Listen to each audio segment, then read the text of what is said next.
Okay, now in this video I want to tackle a phrase which you may or may not have heard, which is the phrase is breaking temperature, not value. Okay, so what it actually refers to is breaking the temperature of the color, the warm and the coolness of color, as opposed to breaking the value of the color, so the tonal range of the value. Now, a lot of artists, when they're beginning, they don't understand what that actually means, and it particularly refers to certain parts of a painting or certain parts of a scene where it might be heavily in light or might be heavily in shadow, but not just restricted to that either. And I'll show you some examples as we go along in this short demo. And what I'm also going to do is, besides showing you some examples by some great artists, I'm actually going to show you me working on study, which color study, which I'm currently ongoing at the moment. Okay, so we all know what tonal value is. We've covered this numerous times within these classes. So the tonal value is obviously, we go into this particular image and take all the color out of it, and then we see the tonal ranges from very darks here to the very lights in the sheets here, and then the highlights of the cloth here on the pan, and also all the mid tones of tonal values. So if I made the mistake of breaking the tonal values too much, what it's going to do is it's actually going to break up the tonal groupings too much as well. So if I just put that there, now yes, okay, we could have a shadow of a tree coming from there, except the light has come from this direction, so the shadow's down here. So we won't actually do that. But what actually means is if I start breaking up this mass area of tonal value, which refers to the light which is hitting the ground, then that's actually going to do me a disservice into getting the overall feeling of a sunny day, high sun, and shadows. And for example, here, if I was to take some of this light value, or even some of this light value here, um, is actually start to give the suggestion that maybe this is some dappled light. But what if there isn't any dappled light there? What if this is, I want to keep this as a solid shadow? I want to keep this as a solid feeling of light. If I start adding much darker tones in here, I lose that solidity of the area, basically. Actually, that's on there quite low opacity there. So here's an example of on full opacity. So if I start adding all these different areas to this area of high sunlight, it starts to break up the grouping of the values too much. And it is literally grouping values which we're kind of talking about.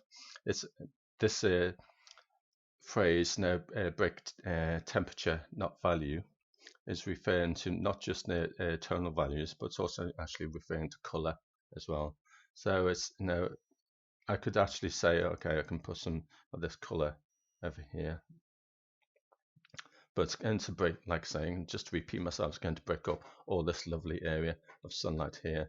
So what I have to do is to change the temperature of the color. And if we go out into the real world, we actually see the grass isn't always like a yellow green. It's not always like a mid green. It's not always a blue green. It's the grass is very much full of lots of areas which are going up and down like that. And we have here also we have the yellow greens in there, and we also have the blue greens. We also have the green greens as well. So like that essentially. But if I start playing around with all those temperatures all over the place and all those all those tonal values all over the place, then it's going to cause quite a bit of a mess essentially. So what I have to do is break the temperature as opposed to the tonal values. And if we actually take a close look at this particular painting, we can see as we zoom in a little bit, we've got some cool some cool white greens here, and we've got some yellow greens going on here as well. Okay, and again we've got some in the shadows we have some yellow greens and some blue greens, but of a darker tonal value. And this is a lighter tonal value, this is a darker tonal value. But within those value groupings, we have different temperatures going on. So we have a blue green and we have a yellow green, and I would even argue that we have an orange green as well. I suspect, if we go down here, we can see some of this is actually more orange green than it is blue green or than it is yellow green. And I suspect what the artist has done is use some of the same orange, which is used for this chair, perhaps used with the figures as well, maybe even used for the land here. And you mixed that in with some of the greens as well. So you can see, that this whole image wouldn't work without the impact of those tonal groupings, which is what we're talking about here. So, for example, when you it's not just referring to a sunny day, it can be referred to any kind of climate, and it can refer to not just landscapes, it can refer to figures, it can refer to still lives as well. Okay, so I want to go on to the next painting here. This is by Richard Schmid. So we can see in this particular painting, we've got all these cool colors going on here and warm colors here going on here as well. And again, this is very much direct sunlight. So I particularly chose these images because they're such great examples of working with tonal groupings, but also working with changing temperature as opposed to tonal value. And of course, there are some areas here which the value has changed. That's to give the more interest within an area that would otherwise been quite plain if you hadn't put some of those extra rocks and extra details in there. But even if we were to go into the shaded area, we can see, let's desaturate this again. Okay, so you can see, taking all that color out, we can see that the tonal values are very much within a certain group of their own. So the land is a certain group of a tonal range. The trees in the background are a certain dark group of tonal range. The sky is a certain dark group of tonal range. And even this tree, a fallen tree, has its own grouping as well. It doesn't go full dark like that in the shadow, and it doesn't go full white. It has its own tonal grouping. But if we then take the color back in, we can see there are temperature changes when it comes to color. We can see more oranges in the trees here, and probably see more bluish brown in the trees as well. Certainly in the ground here, we've got some yellow pinks going on. We've got some mid-grey pinks as well, and we certainly have some of the blue going on here as well. The blue is probably reflecting the quality of the sky. Okay, so we imagine this big old, we live on a globe and we have this big massive sky going around us at the same time. That's essentially the white reflecting the quality of the color of the sky essentially as well. And again, within the shadows, we've got some blue here as well. And that provides a nice contrast to the warm colors which surround the artist's painting there. Okay, and then this other example. Again, we see now a multitude of temperature changes within the shadows, also within the shadows on the trees themselves, and of course, everything has its own local color. We think of these coniferous trees. When I go off painting in a place called Thetford Forest, which is a managed forest with lots of pine trees and coniferous trees. They do tend to go red towards the top, and close to the base it's quite full of lichen, that kind of thing. But even within that, the artist has chosen to stay within the tonal range of that particular object. Okay, and whether the object is a tree, whether the object is land, whether the object is the pathway, whether the object is the sky, not much temperature change there, but there certainly is within the foliage as well. And again, if I was to desaturate that, we can see they're all very much within their tonal groupings. Okay, so it may look as if the light and dark, and of course we do have the patination of the trees, which still is part of the detail, but the tonal range is very much within their own groups, and the quality of the color is between warm and cool as well. I think I've zoomed in a little bit too much there, so let's zoom out a bit. Okay, so we can see the temperature change from so the reddish color to a more greenish yellow over here. We can see temperature change around here as well. Open.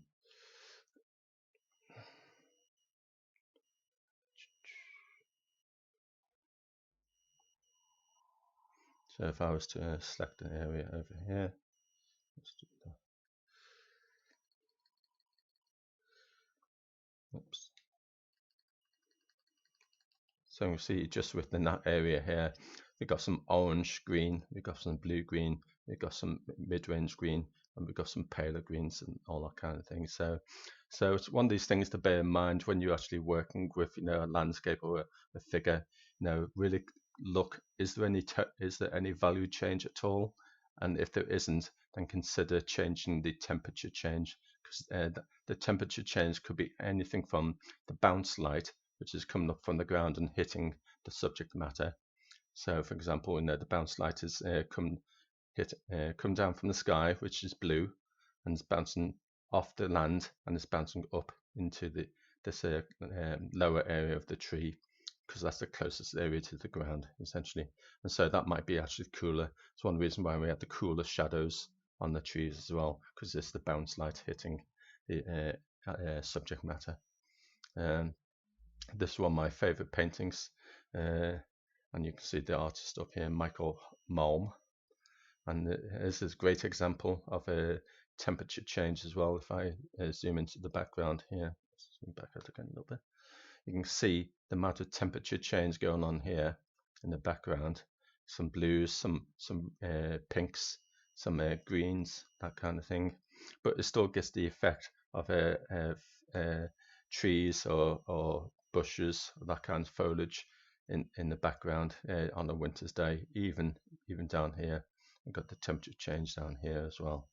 And if I again take this into just grayscale,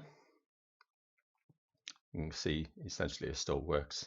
Okay, and this there are some subtle tonal changes.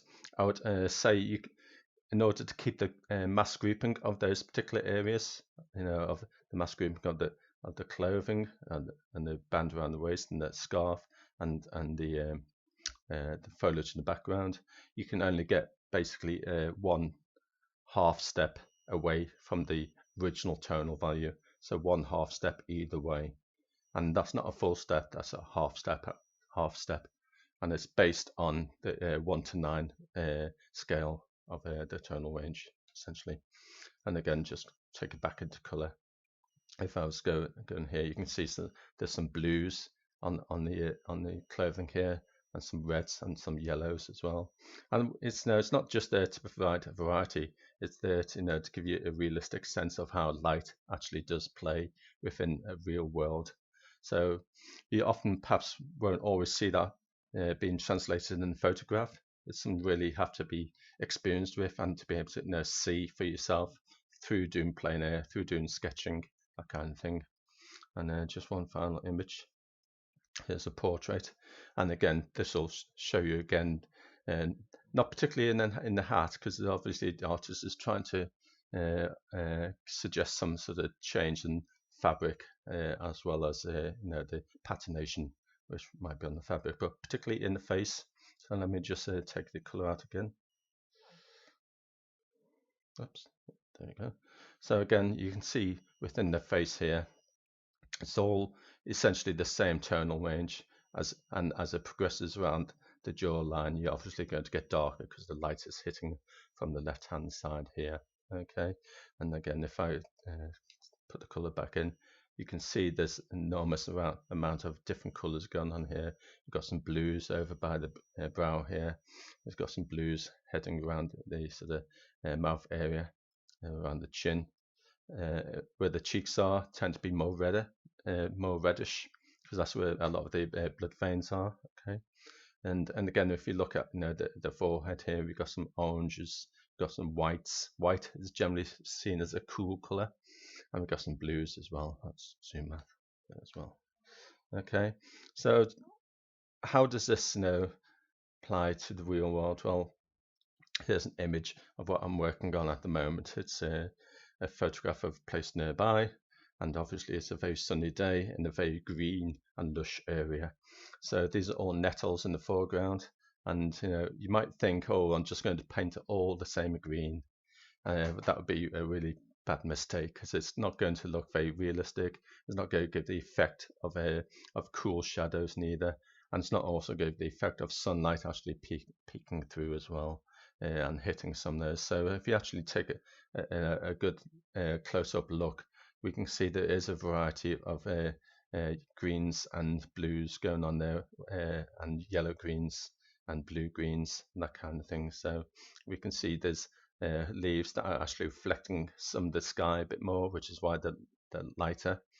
But also we can see leaves which have the sun shining through it, which can make them look a yellow green essentially. And of course, over in this area here, we've got where the sun is actually hitting the nettles themselves. But within this shaded area, and within that area where the sun is hitting, there'll be a mixture of white blue greens, yellow greens, and within here we'd have some blue greens and some mid-range greens as well. Okay, and this is the image which I'm going to sort of refer to when I'm painting. And again, it's just about keeping hold of your tonal groupings. If I started putting some more of this shadow color all over here, then I'm losing the tonal grouping of where the sunlight is hitting the ground or hitting the top of the nettles essentially, or vice versa. I could put one or two of these colors in one or two places, in one or two strategic places, just to give you a suggestion of the randomness of how the light is hitting and that kind of thing. And we can see here with this nettle here, it's very much catching the direct sunlight close by. But in the far distance, this is the more of a yellow green, which is capturing the overall feeling of the warm light, whereas this is actually reflecting some of the actual sky, which is hitting it essentially. Okay, so no further ado, I'm going to take this on into an oil painting study, which I've got ongoing at the moment, and just to demonstrate essentially what I'm doing essentially. Okay. So this is the collection of colours I'm working with at the moment. You can see on the right hand side I've got a selection of greens, yellow greens, mid kind of orangey green, and then below that I've got a bluish green. You can also see some colours at the top there. I've got a selection of oranges, and I've got a kind of darkest blue colour as well. And I might actually mix a further green, which is more of a mid primary, kind of close to primary green as well.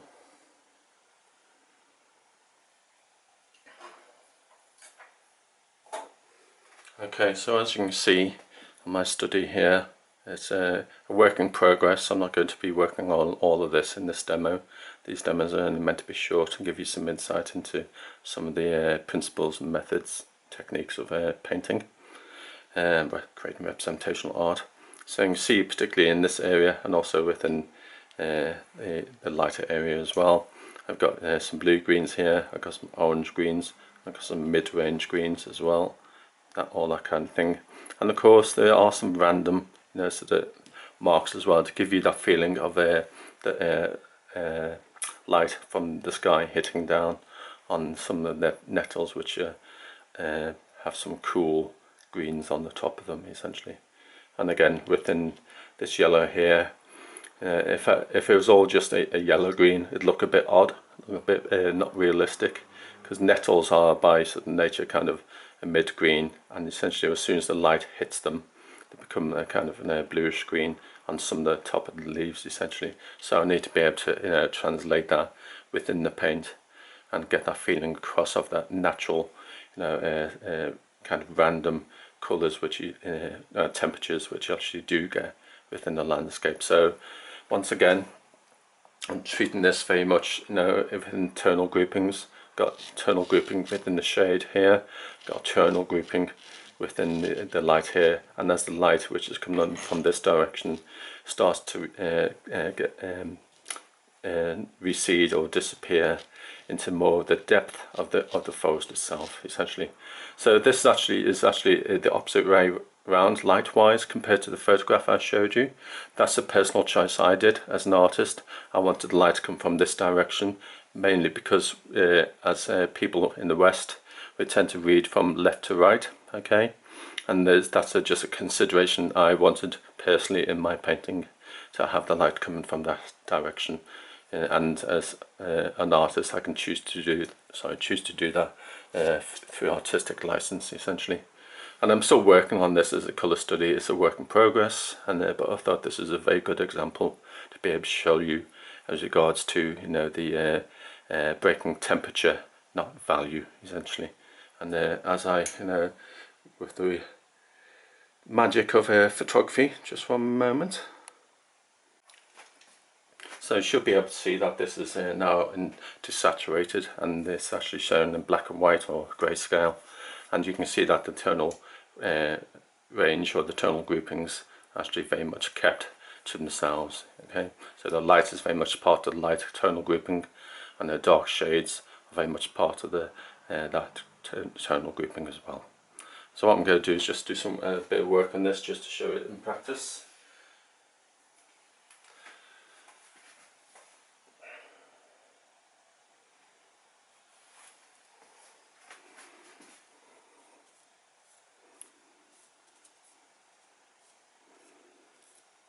And essentially what I'm doing is I'm mixing it up, not I'm trying to be as random as I possibly can, but at the same time it has to be the blues and the cools of the shadow have to be more prominent and more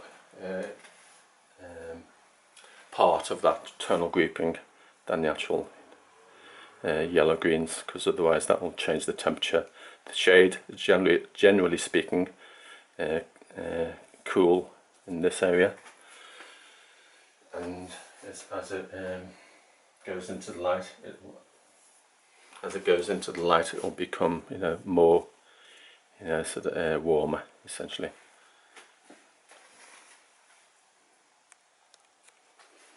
Okay, so I'm just applying a kind of darkish mid-range green here as well, because I want to keep that tonal value kind of clean, kind of consistent.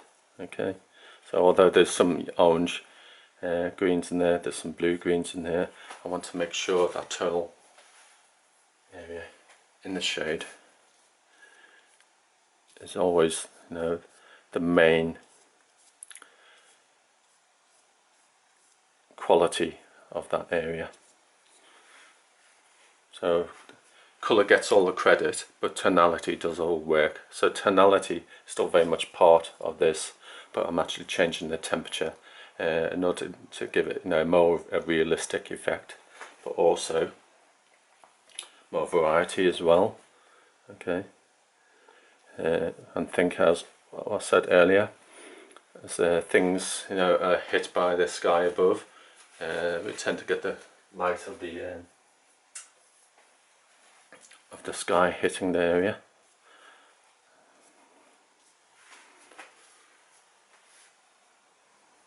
And of course, if I wanted to, I could go in with some individual ones like that as well. But this is just a colour study at the moment, so I'm not really going into that much detail.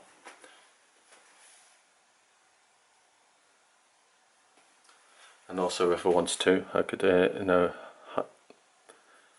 make a few more significant ones which are a bit lighter, because there'll always be the random leaf which is actually catching the light a bit more, and that will provide a bit more of interest, a bit more variety to the